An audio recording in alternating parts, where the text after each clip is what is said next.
Hi all, this is Once and Future Gamer and welcome to another Pokemon Challenge. Last time was a run through Generation 1 as I sought to see if I could beat Pokemon Yellow with just a single Rattata. That run was interesting, but we are going to do something a little more painful here, as today we see if I can beat Pokemon Platinum with just a single Pachirisu.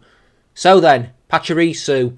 We've got a 405 base stat total, which is surprising because I did not think it would be that high. We've got good speed and special defence, with 90 in the latter and 95 in the former. Our physical defence is decent too. Our attack stats though are both worryingly low at 45. We are not going to hit hard. This is almost reverse Murkrow from a few weeks back. We're mono-electric, so we're weak to ground, but we resist flying, steel and electric. Move-wise, we get normal and electric moves via level up, none of the normal ones being particularly useful in the late game, but I suppose Discharge at level 29 will probably be the best we get via level up. Super Fang may be useful, but probably not a viable long-term solution. Via TM, we do get some useful moves and some coverage in Iron Tail, Dig, Grass Knot and U-Turn. I kinda hope that we do get a useful hidden power type. Ice would be about the best possible option. There is a few moves that we can get via tutor, but nothing that is really going to be useful or that we can get before post-game.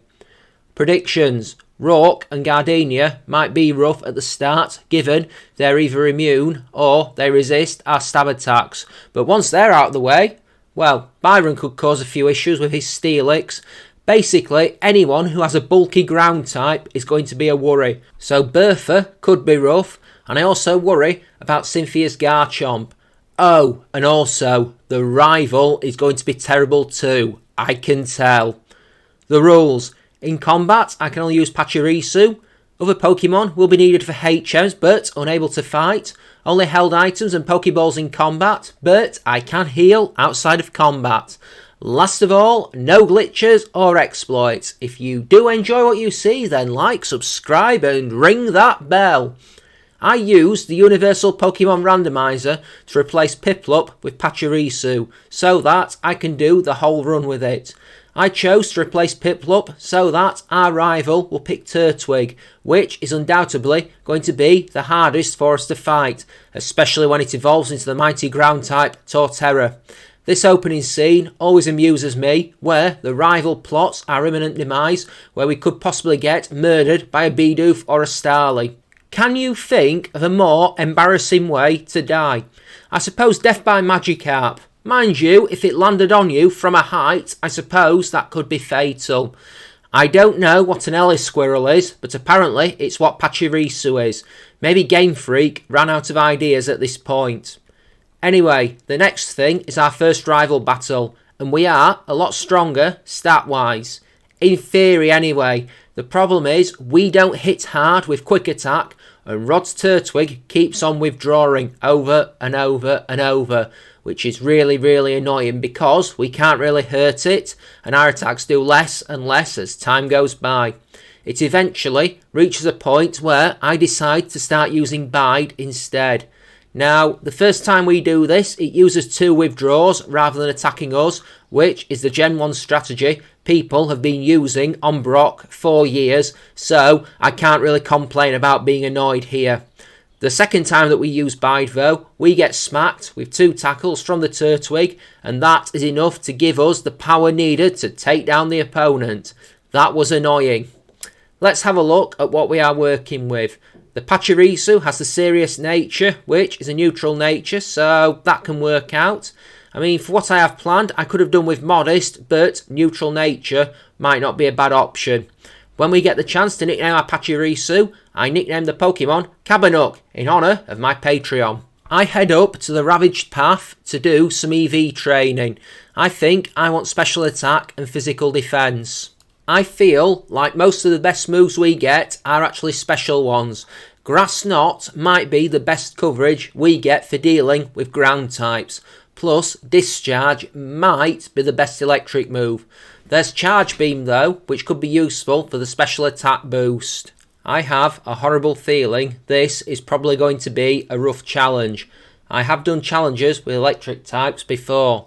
Emerald with Magnemite, Pearl with Shinx, Fire Red with Electrike, Silver with Pichu, and they have all been pretty rough. This is probably going to be more of the same. That Pearl with Shinx was especially brutal. I would say check it out because not many have. I'll put a link in the card right now. Anyway, after some considerable time grinding, I go do the rival fight outside of Jubilife City, and we're up on levels, but we are going to need it ahead of the Rock Gym because I don't think we are going to be able to bide Onix, Geodude and Cranidos into submission. Spark and Quick Attack definitely are not going to do the job. Well, maybe Spark on Cranidos, but we've got to get there first. Versus Rod, we land a Spark on Starly and duly one-hit that opponent. That's fine, I'm expecting that. Unfortunately though, we are still struggling to damage the Turtwig. I hit a Spark on the first turn and we do manage to inflict paralysis, but it never stops it from moving. This becomes a theme through the entire run. The first Spark does a quarter on its health, but when it starts using withdraw attacks, they do less and less, and it slowly becomes more annoying to knock out as time goes by. At least it doesn't do too much damage to us, but it takes more than I'd like to knock it out and put it down for the count. If we are struggling to knock out a Turtwig, then the Rock Gym is definitely going to be a brutal effort to do so, and I'm curious to see exactly what level we will need to be to overpower them. Two of those rock types are immune to electric attacks, which makes things even harder. We don't get anything that can even do moderately effective damage to them, so yeah, I think we go at this and see what happens. I level up until we get Swift. It might be marginally more useful than trying to quick attack them down. At least we can attack their special defense, and that makes a difference. It goes very well as we begin versus Geodude because, you know, first gym rock type leader, and although it does hit a rock throw on us, it is also slower, and we can land just 2 Swift attacks on Geodude to take it down. Rourke goes for Onix next, bringing back memories of my Pokemon White 2 run with Onix and Geodude, and Onix takes less damage from Swift and continues to hit Rock Throw. This might be the most times I've ever seen Rock Throw land in succession. Eventually, we knock Onix into healing range after 2 Swifts and he drops a potion, meaning we do have to wear it down once again. But after about 3 Swifts, we do bring his giant stony serpent crashing down. His rock Gyarados, if you will. Cranidos is third. I do plan on using Cranidos in a challenge at some point, and we can use electric attacks now because it isn't part ground type. And so we do a massive amount of damage with Spark. It hits us with a Pursuit, which we shrug off, and then we drop it with a second Spark. Not that bad actually, but I wouldn't have fancied our chances with this gym at a lower level. Next major fight is the one with Commander Mars at the Valley Wind Works, and we are decently defensively bulky, so this one might not be too bad. There is sometimes a toxic risk with her Zubat, but that is definitely not going to be an issue since we have an electric move, and electrocuting Zubats is a time-honoured tradition going back to using a Pikachu in Mount Moon in Generation 1. Pure Ugly can hit hard, but we'll have to see how it goes. As expected, Zubat is a one-hit with Spark to send it crashing down to the ground before Pure Ugly is next and it hits us with a Fake Out for decent damage. I decide to use Charm on it to cut its attack and it does a nice trick, meaning that it can only do a few hit points of damage to us with each scratch. Our Spark doesn't hit it massively hard, but we can keep at the task in hand, hitting a few of them before it has to eat the berry, and when it does, it is still not a massive issue to hit it with a final Spark to bring it down. We are good now until the Grass Gym, and I have continued to steadily build a level advantage because this is going to be rough. We are at a type disadvantage attacking wise, and Gardenia has a rough team to deal with, especially when you don't have super effective moves. Turtwig and Cherrim can both be rough, being decent defensively, and the Roserade can hit hard, so we will be fighting an uphill battle here. I'm not going to lie, this is going to be rough. I can feel it. Anyway, Turtwig is just about too strong to be a 2-hit with Swift. Our first one does less than half when we land it, and the second one leaves it on red health after it goes for Reflect, which means we can't really use Quick Attack either. And it does hit a Razor Leaf that crits us, because of course. Gardenia drops a Super Potion, but we can at least 2-hit it from the heal position, due to it not quite going up to full health. Cherrim is friggin' annoying. It takes about a quarter from Swift, and then lands Leech Seed, because of gain. Of course it does. The seed slowly starts sucking health from us. We land another Swift and have to tank a Magical Leaf, which we do at least do quite well, before Swift does thankfully crit and drop Cherrim. But if it hadn't, I don't think we win that fight. Last is Roserade, and Swift does less than a quarter before it paralyses us with Stun Spore. We do hit a Quick Attack, but a combination of Leech Seed and Magical Leaf takes us out. Well, nuts! I do a bit of training, getting up to level 34, and by then we do have Super Fang, which is guaranteed to hit for half the opponent's remaining health every time it lands, which, by the way, isn't a statistical absolute due to it only being 90% accurate. But it might give us an edge versus Gardenia, so let's try again. We do well right up until Roserade, and then my comment about Super Fang not being 100% accurate comes back to haunt me as it misses and we get paralysed by Roserade's Stun Spore. We do land Super Fang at the second attempt after getting hit with Magical Leaf, but on the third turn we end up fully paralysed and quickly dispatched by Roserade. I guess I grind again then. Here we are at level 36, let's try this again and see how it plays out on this attempt. I figured that this was going to be bad, but let's just say that it might have gone too far. This fight is gruelling, as well might be expected, given all the previous attempts.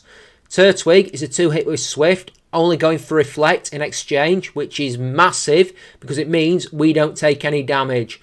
We're not going to be debilitated by Reflect in the slightest, so we go on to the fight with Cherrim.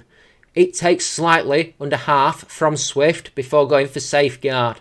We land another Swift which doesn't take it out, and then crucially, it misses Leech Seed before she heals. We can take it out quickly though with Super Fang and Swift to put us on top and still at full health versus Roserade. I land a Super Fang and kinda hope it has Poison Point as an ability because I'd rather face Roserade poisoned than paralysed, but no joy and we get paralysed. We start to fire swift attacks at it, each of them doing damage, while she strikes with Magical Leaf attacks, and even, despite our good special defence, they still do decent damage, and we are not helped by the fact that one of them crits. But finally, we manage to get the killing blow in on it, and we take it down for the win and claim the second badge. Phew. Next up is Jupiter in the Team Galactic building, and given the level lead we built up for Gardenia, this really doesn't go badly for us. I will probably utilise the Grass Knot TM sooner or later, but that time is not yet. Anyway, Jupiter. She begins with Zubat, and this is really not going to be an issue as we shoot it down with Discharge. That actually sounds horrific out of context. Skunk Tank is second and survives our Discharge before hitting Night Slash, which doesn't do a whole lot to us, and a second Discharge takes it out. There is a bit of walking before we get to the Ghost Gym, and in theory this should be a lot easier than the first two gyms because at least we can start just spamming stab discharges. That just sounds even worse every time I say it. We are not at any major advantage or disadvantage versus the Ghost type, so that's really the main thing. Duskull is first and we blast it with a discharge attack to take it down. That one was easy. Haunter is also an easy victory with a single discharge taking it out, and there is just Miss Magius left, and once again this immediately starts to go downhill as Miss Magius takes about 2/3 of its health in damage from discharge, and then we get hit with Confuse Ray, and that muddies the situation as we hit ourselves twice in confusion because of course naturally, as well as getting tagged with 2 Shadow Balls. However, we do eventually fight through the confusion and take Miss Magius down with another discharge to give us a win and badge number 3. There is a rival fight before we completely leave Hearthome City, and so I head for that fight, ready to throw down with him. This one shouldn't be too bad, but I think as time goes by, the rival is going to get really horrible in this challenge, particularly when he gets Torterra, Heracross and Snorlax. Anyway, Staravia is first and intimidates us, but we blast it with a discharge to take it down, before Buizel is next. I'm not quite sure what he's hoping for here, but we take it down with discharge. Grottle is third and we hit a Super Fang for half its health, but it then survives our Swift on the next turn, slicing us up with Razor Leaf attacks. One of which crits, which isn't good at all. We do take it out with our third attack, but damage has been done. Thankfully, it isn't a problem as we blast Ponyta down with discharge to give us the win. Next is the fighting gym in Veilstone City, and I want to do a few things before then though, like check our hidden power type, and I'm hoping it is something I can use. Ice would be perfect. It turns out our hidden power is electric. Well, I'm not saying that's useless, but yeah, that's pretty useless. I sort out the fighting gym puzzle and prepare to face Mylene. Looks like we're going to be blasting her with electricity, which is going to serve us quite well going forward into the next gym as well. Mostly. Mylene can be rough, especially her Lucario, but I don't think we're going to have too much trouble.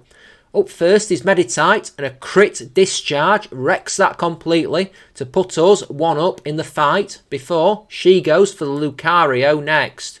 We hit discharge and paralyse it, but it fights through the affliction to hit a Drain Punch for moderate damage.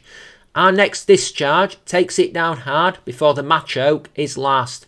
It survives discharge on red health and hits Rock Tomb, but she doesn't heal, and we down it with Swift.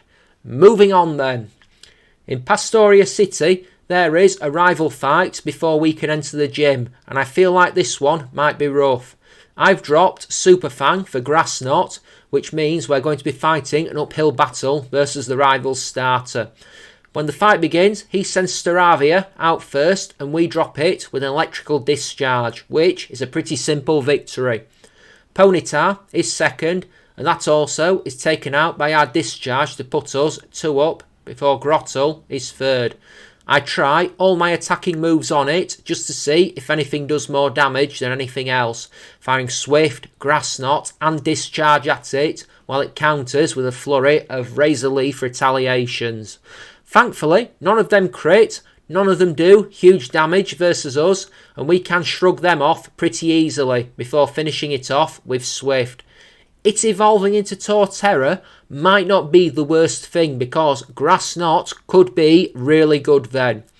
Weasel is last. We get hit with Aqua Jet but take it out with discharge. Crash Awake then in the Water Temple, and I'm pretty reasonably confident about my chances here.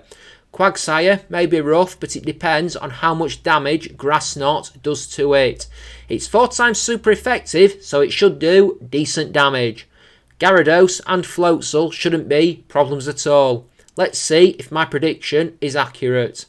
It begins versus Gyarados, who lowers that physical attack stat that we're not actually using, and then we drop it with discharge to take it out in 1 hit.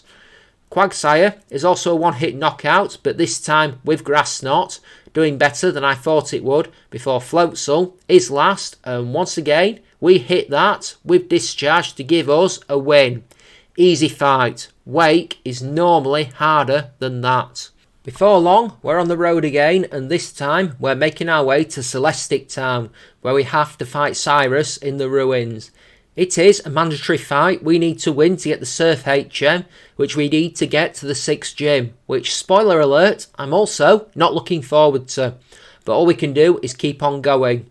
Anyway, versus Cyrus, Sneasel survives our discharge attack on red health and lands Screech. He heals it before we can knock it out with Swift, but that Swift, combined with another discharge, takes it down. Golbat is next, and we blast it out of the sky with a discharge. Before, the final opponent is Murkrow, and that also gets blasted with discharge so that we can win the fight. In Canalave City, there's the next rival fight, and this one might be tricky since he has a much stronger team here than he did last time, but we'll have to see. Maybe I'll be pleasantly surprised, and maybe I'll be drastically upset. Who knows? Anyway, Staravia goes down to a discharge after landing the Intimidate on us, which is a solid first round win as per usual. Next is Rapidash, who survives our discharge and lands Tail Whip. Uh-oh, that could actually be worrying, as even though we take it out on the next turn, Heracross is third, and being hit with physical attacks here doesn't fill me with confidence. We crit our discharge though and drop it. Torterra is fourth, and Grass Knot does massive damage. It's based on weight, Grass Knot, and if the opponent weighs 200 kilos or more, it hits for 120 base power, which is pretty good if you think about it. Plus, thanks to Torterra being part ground type. Anyway, it hits us with Leech Seed, but Grass Knot takes it out at the second attempt. Floatzel is last and goes down to discharge. Boom! Let's head to the Steel Gym. The Byron fight could go a number of ways, and I'm not going to lie, I am worried. We don't have a fantastic way of dealing with Magneton. Steelix is part ground type, but should be highly susceptible to Grass Knot, and Bastiodon can always produce something that makes the fight trickier than it needs to be, unless you're rocking a 4x super effective move that you can use effectively. So yeah, Magneton is an issue, as it takes less than half from discharge, which is massively annoying. We do paralyse it during the fight, but get hit with Metal Sound, and that drastically lowers our special defence, meaning that tri-attacks it keeps on landing on us really hurt. I keep trying to hit it with discharges, even getting him to heal and waste a Hyper Potion. But as we're wearing him down again, he switches into Steelix to tank one of our electrical attacks, which prompts me to describe him as a 4-letter word I really shouldn't repeat on this video. Our Grass Knot does about 3/4, and we get smashed with Earthquake for pretty big damage. A second Grass Knot takes it down, and we have to fight Magneton once again, getting to the point where he uses a second healing item on it, a full restore. We paralyse it again with discharge, but wouldn't you know it, paralysis never takes hold, and eventually Magneton just takes us down for the count after trading blows. That's irritating. There is one thing I could do for Magneton, though I'm not sure how viable it will be as a long-term option for the game. But I suppose it could be handy for the Electric Gym later. I do have the Dig TM, and so, since I haven't used it for ages, I replaced Charm. This time goes so much better as we face off with Magneton, and as we go for Dig, it fails with Metal Sound, and we one-hit that, so pretty fortunate.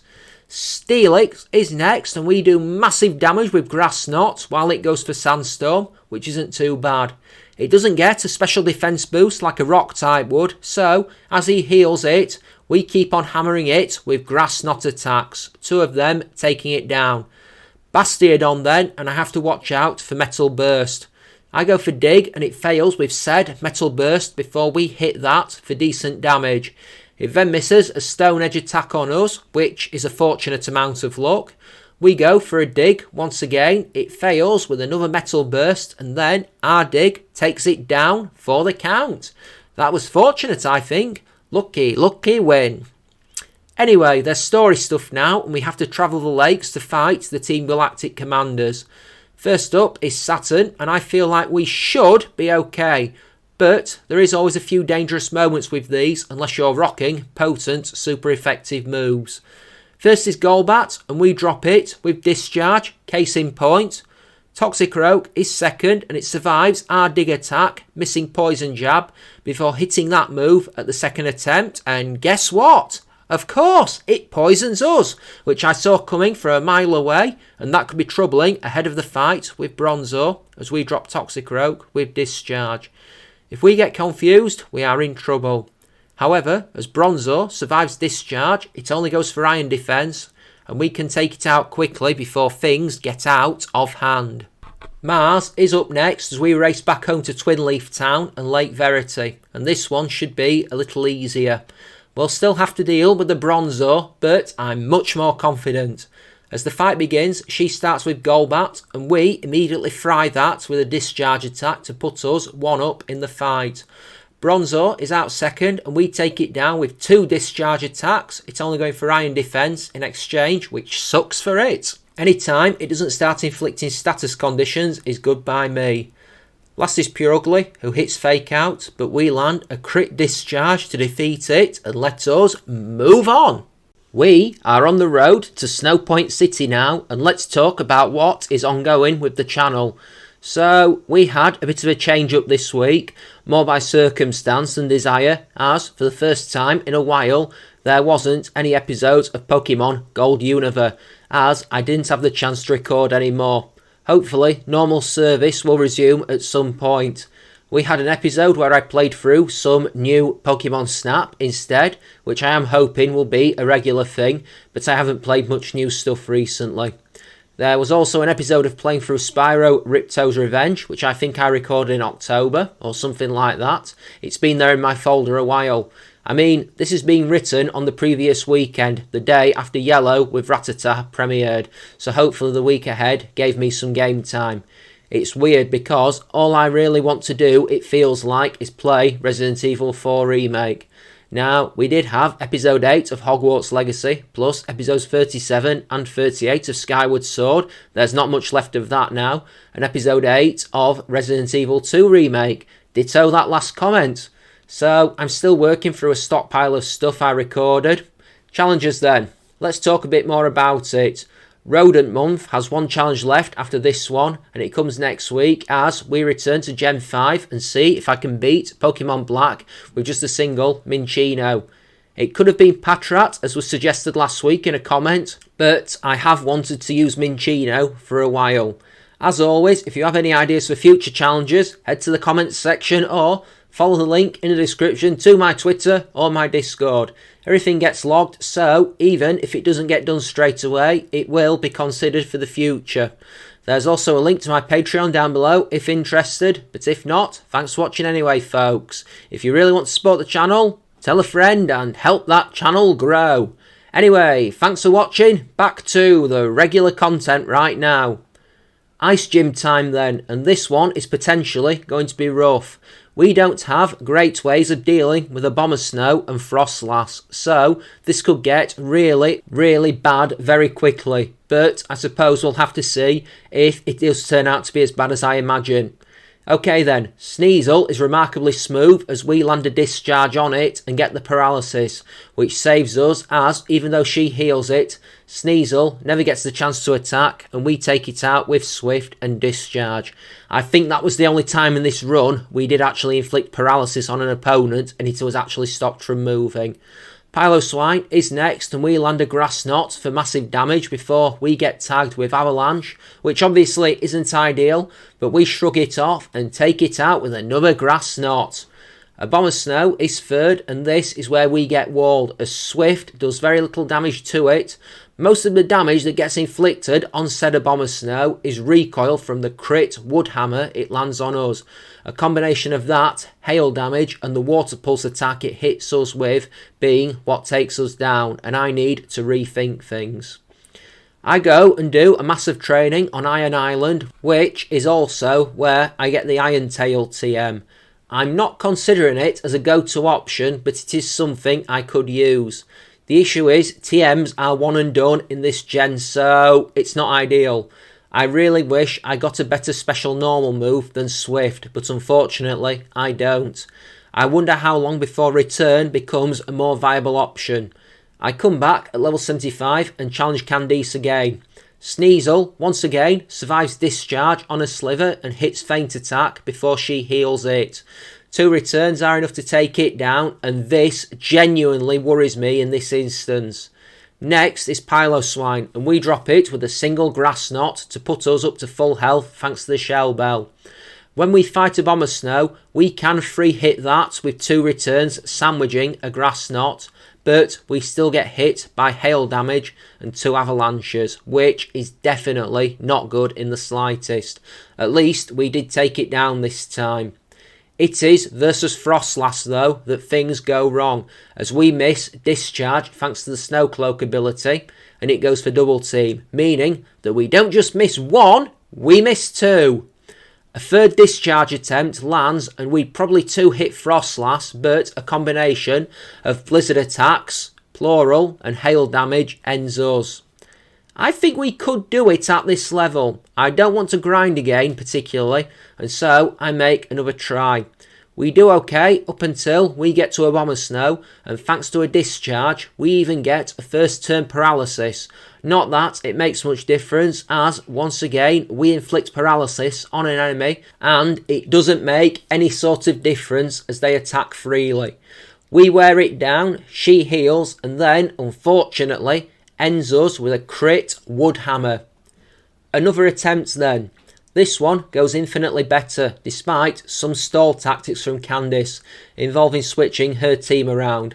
Sneasel survives discharge on the first turn, and she heals it after landing a feint attack.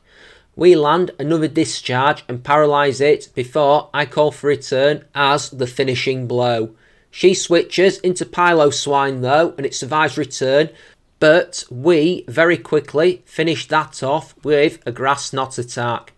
Abomasnow is next, and we paralyse that with a first turn discharge, but again it doesn't make any difference as it attacks with avalanche and wood hammer. But we manage to wear it down with return attacks to the point where we take the victory in that round, which is a massive relief. Frostlass is next, and I need to hit that twice, that is all. Our first discharge lands while it goes for double team in the hail, which is pretty bad because we saw what happened last time we reached this point. But our second discharge lands, thankfully, to take it down. Sneasel comes out again and she heals it once more. Time-wasting tactics indeed. But I suppose I should be grateful she didn't do that to Abomasnow or Frostlass. And we can 2-hit Sneasel for badge 7. There is more story stuff next, which culminates with the fight with Cyrus in the Galactic Building. I don't even think his final fight will be that bad, you know, but I could be wrong. Anyway, in this fight, he begins with, oh, another Sneasel, joy oh joy. Just as Candice's did, it survives discharge and goes for Ice Punch before he heals it, but we can take it down pretty quickly after that with 2 more attacks to give us victory. Crobat is next, and we blast it with a discharge attack to feint it before Honchkrow is out last, and that also gets wrecked by discharge. Saturn is next, and I am not concerned as I figure I might have a strategy here. I pop the choice specs on Cabanuk and proceed to spam discharge. This might actually be my tactic in the upcoming double battle, you know, it's not beyond the realms of possibility. The tactic of choice specs and discharge on his team works a treat as we one-hit his entire squad on the way through the fight, downing Golbat and Bronzor and Toxicroak with a single hit each. That worked well. I hope the next fight goes as smoothly. We can only see. I have said everything that I need to say about this fight before, so yeah, double battle with Mars and Jupiter. Horrible, horrible fight, etc, etc, yada yada yada. We know it. I know it. You know it. I'm going to go choice specs and discharge the entire fight, which is probably going to have a few benefits. First, it will hit both opponents. Second, it will get rid of my rival's Munchlax pretty quickly. Probably, anyway. Because that thing is the broad side of useless. We can't quite one-hit the Bronzor. either of them with discharge and they get the dual screens up, which doesn't help as I just keep spraying discharge attacks around with reckless abandon, not caring who I hit. Now, because if the rival had any sense, he'd send Torterra out and be immune to it. But no, Rapidash and Heracross both end up coming out and getting taken out with the splashback from discharge. Even with the screens up, we can one-hit the Golbat, so that's pretty nice, I will be honest. And even despite Skuntank and Pure Ugly both having citrus berries and being willing to eat them, it's a case of two hitting those with relative ease. I have had some really hard Mars and Jupiter double battle fights, but this is probably one of the easier ones I've had. I can't really think of any that were outstandingly easier off the top of my head, but I suppose there must have been a simple one somewhere. Meh. I've been keeping discharge for this battle, but I may replace it with Thunderbolt very soon. Through the distortion world I go, and that particular brand of fun, but it isn't too long before we get to the fight with Cyrus, and I think this should be relatively straightforward. I wonder if I can run the same strategy as I did versus the Commanders, discharge and choice specs. If only I brought the Thunderbolt TM with me. Oh well, it doesn't really matter. First round versus Houndoom, it survives discharge and hits Flamethrower, which we shrug off. He heals it, but we get a high roll of damage on the next turn and drop it with our second discharge to put us one up. For some reason, he goes Gyarados next, maybe because I think it knows Earthquake, but it still needs to survive an electric attack to use it, and it doesn't as we take it down with discharge. Third is Weavile, who lands a Fake Out and an Ice Punch, but we avoid a status condition for the second time and two-hit that with discharge, and that should be the last of the troublesome opponents. Honchkrow goes down to a discharge attack before Crobat is last, and we also end that pretty quickly too, so that was relatively smooth. Moving on then. We've got the Electric Gym next, and I need to win here. Not just for the badge, but I also want the Charge Beam TM. That move has a 70% chance to raise our special attack stat by one stage when used, and being able to do that would be pretty useful. I also got my hands on a double team TM before leaving Veilstone because I may need it later if my last electric typing Sinnoh run was anything to go by. I figure paralysis is a very real issue here because although we still have Dig, it might make the fight with Raichu touch and go. Jolteon is first and we go for Dig, forcing it to miss Thunder Wave, though it survives on a Sliver and hits Charge Beam, though it doesn't get the special attack rise. He heals it, we take it down with a Grass Knot to weaken it and a Dig to finish that off, since it wasn't enough on its own last time. Raichu is next and we take that out with a single Dig, thankfully not getting paralysed with Static, which would have made things tricky. Electivire is next and that is a 2-hit with Dig, hitting a Fire Punch for big damage, which thankfully doesn't burn us because that would have made things exceptionally awkward. I always feel like Electivire has a cool design. Last is Luxray and that's also a 2-hit with Dig, though it does also hit us for big damage with Crunch. But all is said and done, we've done what we need to and we can move on. At the Pokemon League, after travelling through Victory Road, we've got the final rival battle. I have replaced Dig and Discharge with Charge Beam and Thunderbolt, so I suppose we'll have to see how this goes. We begin versus Staraptor and fire a Charge Beam at it, though we don't get the special attack boost, which could be a problem. The attack one-hits Staraptor though and takes it down. It's nice not to have an issue with his bird in this run. Next is Torterra, and though it hits an Earthquake for big damage, we too hit it with Grass Knot. I do not think a single special attack boost would have turned that into a one-hit there.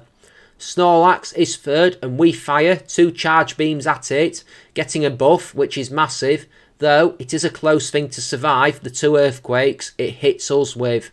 We only have 2 HP remaining after the second one. We can drop it with Thunderbolt though.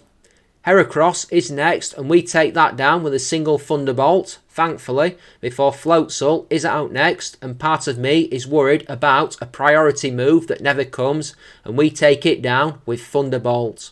Last is Rapidash. It's a simple matter to down that with a single Thunderbolt, and just like that, we have won. Here are our stats before we do face the Elite Four though. At level 86, there is not a whole lot of improvements we can make. Our speed and special defence are decent, as might be expected from our base stats. Regular defence is okay. When you look at our attack stats though, you realise exactly why I'm hinging a decent amount on my Charge Beam strategy. And it's probably why I'm going to struggle to beat Bertha. I think that will take a few attempts and we might need to be a higher level, but eventually Grass Knot will probably come out on top there. What about you though folks? Think I can do it at this level or not? Take your guesses right now. Let's do this. Bug Trainer Aaron is first and I think we should be okay here. If we can power up suitably well, we should be able to steam through without too much trouble. Now, remember the chance of raising our special attack with Charge Beam is apparently 70%. I'm not seeing it. We drop Yanmega with a single Charge Beam, not getting the buff. We hit Heracross with a Charge Beam and we do get a special attack rise this time. But then we get clumped with Mega Horn. We do finish Heracross with a crit Thunderbolt though. Vespiquen also goes down to a crit Thunderbolt. Weird that we got two in a row. And then Caesar is next. We blast it with Thunderbolt to take it down before Drapion is last. We miss a Charge Beam but land the move at the second attempt, but we don't get the attack boost.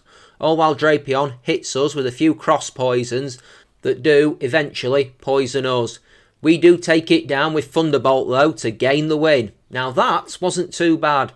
Let's move on to Bertha, and this could be rough, but I suppose since she has 3 Pokemon with a 4 times weakness to grass, we may be okay. Strangely enough, I think Gliscor might be an issue since we'll not be able to hurt it too much with Grass Knot. Mind you, I do wonder if we can sweep with Choice Specs Grass Knot combo. Shall we find out? This actually starts pretty well as our Choice Specs booster Grass Knot one hits Whiscash. Go on! Hippowdon is next, unfortunately, and the sand goes up, and I don't think it ever fades naturally in Gen 4. We still one-hit Hippowdon with Grass Knot. Golem is next, and the Sandstorm is up, giving it a special defense boost, but we one-hit that with Grass Knot. Golem is also a one-hit with Grass Knot, meaning that there is just the Gliscor left, as we keep getting worn down by the sand. If we can two-hit Gliscor, we will be fine. Unfortunately, due to its weight, Grass Knot has a base power of 60 and does less than half, meaning our second attack falls short of knocking it out and we do get 2 hit by Earthquake.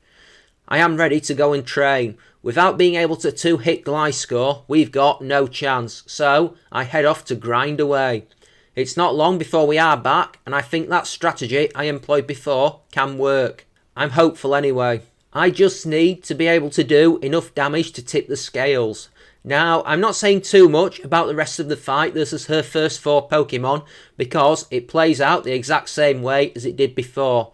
But when it does come to Gliscor, we do way more than half this time and we survive the Earthquake and we take it down with a second Grass Knot to give us a win over Bertha. That surely has to be the hardest of hard fights over and done with. Surely. Fire-type Trainer Flint is next, and if we can avoid getting burned, we should be okay. I know that his Houndoom has an irksome habit of using Will-O-Wisp, so we need to be careful there. Let's see how this plays out. Houndoom survives Charge Beam and lands a Flamethrower, but we take it out on the next turn with another Charge Beam, and we get the boost. So far, so good anyway. Infernape is dangerous because I am pretty sure it might know Earthquake and we down it with Thunderbolt, no messing. Flareon survives Thunderbolt on a Sliver and burns us with Will-O-Wisp. Still, when he heals that, we down it with 2 more Charge Beams and we do get another special attack boost. Rapidash is a one hit with Thunderbolt, thankfully, before the final Pokemon is Magmortar and we can also take that out with just a single Thunderbolt. That is a relief. Massive win there. Psychic Trainer Lucian is 4th, and this could be an interesting fight for sure. Traditionally, Psychic types have good special defences, so I don't know how much damage we'll be able to do. I think we'll tank some special Psychic moves though, thanks to our own special defence. We get an insanely good start as we blast Mr. Mime with Charge Beam for just under half, while it throws Reflect up and we get the buff. A second Charge Beam takes it down and we get a second special attack boost. Now it's a case of what can he do? Nothing much is the answer. We down Bronzo with a crit Thunderbolt before Espeon is out third, and that also gets blasted by Thunderbolt. Alakazam is 4th and we crash the Thunderbolt into it before the final opponent is Gallade, and another Thunderbolt is enough to take it down for the count. Results! Now then, Cynthia isn't going to be anywhere near as easy. I need to be careful because I'm going to be firing Charge Beams at Spiritomb right at the start. But there is always a chance she could suddenly switch into Garchomp. I need to be massively careful of that. Garchomp and Roserade are probably most dangerous. Lucario might be rough, but if we can get the buffs, we're probably fine with that. Let's enter the final battle. I get unlucky in the sense that I fire 3 Charge Beams at Spiritomb and only get 1 stat buff. That sole special attack boost is what probably costs us. 2 Charge Beams put it on red health. I know she is going to heal and I fire my 3rd Charge Beam out of hope. I then make the decision to go for Grass Knot and it turns out to be good in theory as she goes into Garchomp. Unfortunately, Grass Knot does less than half, and although we do survive 1 Earthquake, although we have put it into red health with 3 Grass Knot attacks, the 2nd Earthquake takes us down. I think if we get 2 special attack buffs, we 2 hit Garchomp, plain and simple. I am going to try that again and see what happens because I think this might ride on the correct set of circumstances. Plus, I don't want to go on the level grinding trail again. It takes a lot of efforts, and virtually all of them, we go down to Garchomp and Earthquake. Here is the thing that I discover. 1 special attack buff is not enough. 2 is not enough either. To 2-hit Garchomp with Grass Knot, I need 3 special attack buffs from Charge Beam. I need to time it so that Garchomp switches in to be hit by a Grass Knot. I also need to not get messed up by Spiritomb. Here, at long last, is the one where everything goes right as we blast Spiritomb with 3 Charge Beams, which does include a heal on her part. We get the 3 special attack buffs in a row that we need. The only downside is that Spiritomb dropped our special defense with a Shadow Ball.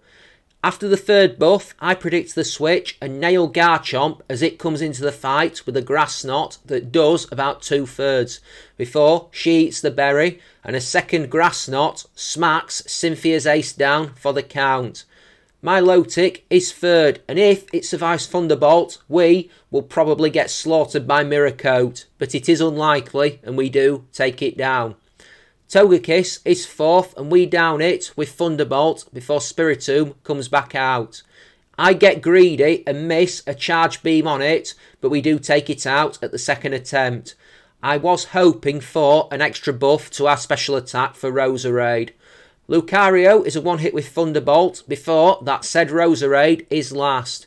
It takes about 3/4 of its health in damage from Thunderbolt before hitting us with Toxic. But we are not going to be denied, and we finish it with Thunderbolt for a massive win as Roserade goes down, Cynthia's final Pokemon is defeated, and just like that, we become the champion of Sinnoh. Our opponent, plus Professor Rowan, takes us into the Hall of Fame, and our Electric Squirrel is crowned champion. Was that as bad as I thought it would be? In places, yes. Gardenia was pretty not fun, I will be honest. Candice wasn't ideal, but those were far and away the worst of it. Oh, and Cynthia was pretty rough too, until I worked out what was needed to win. That was a rush through that final battle. I was on the edge of my seat for sure. Thanks so much for watching. I hope you enjoyed.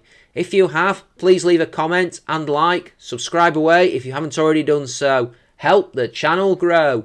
Join me again next time for another DS Era Pokemon challenge as I see if I can beat Pokemon Black with just a single Minccino. That one is sure to be interesting, so join me for that as I see if I can take it on with a giant chinchilla. As always, if you have any ideas for future challenges, head to the comment section or follow the links in the description to my Twitter or my Discord.